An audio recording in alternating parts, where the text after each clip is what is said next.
जिसका डर था वही हुआ। अमेरिकी सेना रात के अंधेरे में वेनेजुएला के एक तेल टैंकर जहाज पर टूट पड़ी। विशाल तेल टैंकर की डेक पर गूंजती हेलीकॉप्टर की आवाज ने सन्नाटे को चीर दिया। ऊपर से उतरते हैं अमेरिकी सैनिक, पूरी तरीके से हथियारों से लैस। उनके बूट धातु की डेक पर जोर से पड़ते हैं। कैमरा कॉकपिट की तरफ बढ़ता है, जहां एक अमेरिकी सैनिक कप्तान की ओर बंदूक ताने खड़ा है और अगले ही पल जहाज का पूरा कंट्रोल रूम अमेरिकी फोर्सेस के कब्जे में आ जाता है। ये सिर्फ एक वीडियो नहीं, ये ट्रंप प्रशासन का दुनिया भर में भेजा गया एक साफ संदेश है कि अमेरिका जब चाहे जहां चाहे अपना हक ले सकता है। कहते कहते ट्रंप ने आखिर वो ही कर दिया जिसकी धमकी वो महीनों से दे रहे थे। वेनेजुएला के तट के बिल्कुल पास अमेरिकी बलों ने एक विशाल तेल टैंकर को जब्त कर लिया है।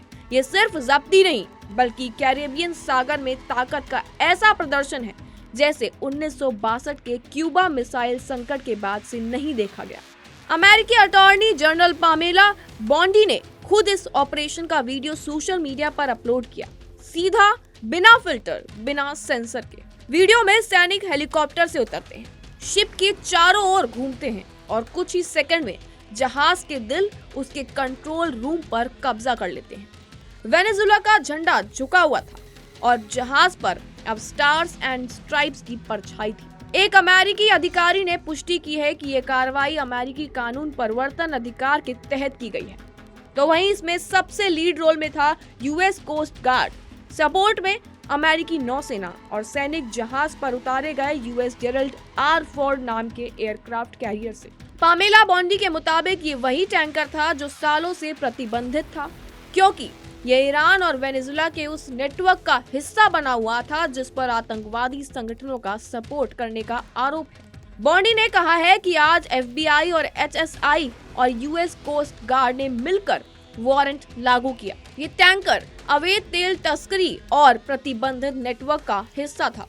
यानी सीधे और साफ शब्दों में कहें तो अमेरिका ने सिर्फ एक जहाज नहीं पकड़ा, वो पूरे नेटवर्क पर चोट कर गया है। अगले दिन व्हाइट हाउस में प्रेस के सामने ट्रंप की आवाज में एक अनोखा गर्व था। उन्होंने कहा, हमने अभी अभी वेनेजुएला के तट पर एक बहुत बड़ा टैंकर जब्त किया है, वो भी अब तक का सबसे बड़ा। और जब उनसे पूछा गया कि टैंकर में मौजूद तेल का क्या होगा, तो ट्रंप ने मुस्कुराते हुए कहा, मेरा ख्याल है कि हम इसे रख लेंगे। ये सिर्फ बयान नहीं, दुनिया भर के विरोधियों के लिए चेतावनी थी। मादुरो प्रशासन इसे अमेरिकी आक्रामकता बता रहा है। सरकार का दावा है कि अमेरिका साफ तौर पर मादुरो को सत्ता से हटाने का प्रयास कर रहा है।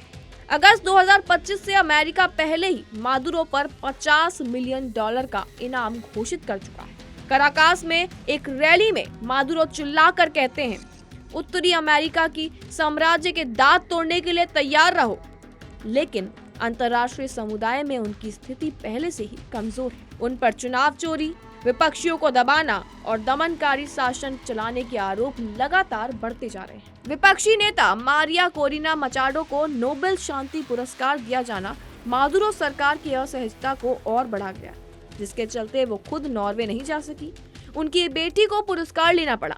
कैरिबियन में अमेरिका ने अपने सबसे बड़ी नौसैनिक टुकड़ी उतार दी है। ड्रग्स तस्करी और नार्को टेररिज्म, ये 3 शब्द ट्रंप प्रशासन बार बार दोहरा रहा है। बीते महीनों में अमेरिका ने इस क्षेत्र में 21 से ज्यादा हमले की, 80 से ज्यादा लोगों की मौत की खबरें हैं। टैंकर की ये जब्ती उसी आक्रामकता रणनीति का अगला कदम है। वीडियो का आखिरी दृश्य, जहाज का कप्तान हाथ ऊपर किए खड़ा है और अमेरिकी सैनिक जहाज के पूरे कंट्रोल एरिया पर खड़े हुए हैं। ये सिर्फ वेनेजुएला का टैंकर नहीं, ये एक अध्याय है जहां अमेरिका ने अपनी शक्ति का प्रदर्शन दुनिया के सामने और मादुरो के सामने किया है।